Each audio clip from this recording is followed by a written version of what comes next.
Is that all you do? When you become a mom, you enter into a world of strange conversations with other moms. Suddenly, you find yourself talking about things that should be private, such as bathroom habits and pumps and various other subjects that involve body parts. Yes, it's quite an array of stimulating conversation.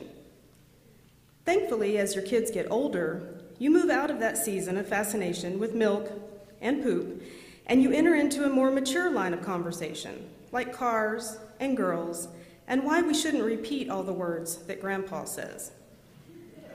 Once your kids hit the teen years, you're so sleep-deprived from waiting on them to come in at night that your conversations center around how you want to introduce naps back into your life. However, there were 2 conversations I've had with 2 total strangers that have stuck with me over the years, partly because each one was like a punch in the stomach, and partly because I felt sorry for them once the conversation was over. The first one took place in a meeting. It was a special occasion, and we were asked to introduce ourselves and tell the other person something interesting about our life. When I turned to the person I was assigned, I saw a man standing there, and I thought, oh great, what am I going to say to him? I gave my name, and he gave his, and then he said, "What do you do?" Let's see. How do you sum up more than 20 years in one sentence? So I found my words, as my 15-year-old frequently tells me to do, and I said, "I'm a mom." And then this happened. "That's all you do?" Seriously, those 4 ridiculous words actually came out of his mouth. And being the quick-minded person that I am, I brilliantly declared, "Yes, that's all I do."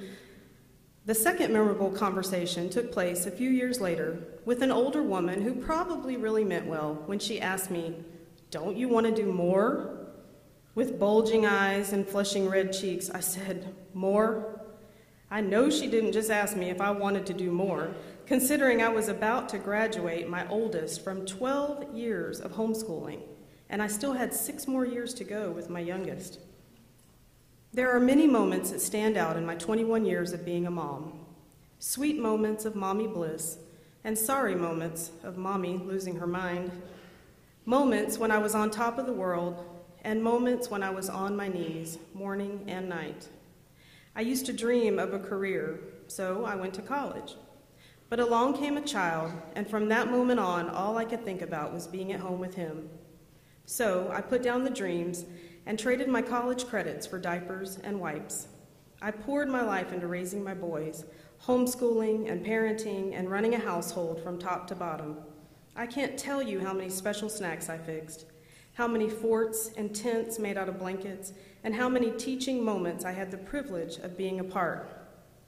There were late nights and early mornings, 3 a.m. feedings and late night fever patrols, holding a baby in the ER, lips so red from infection raging through his little body, tears falling, mine, not his, breathing machines at 10 and 2, scraped knees and surgically removed tonsils.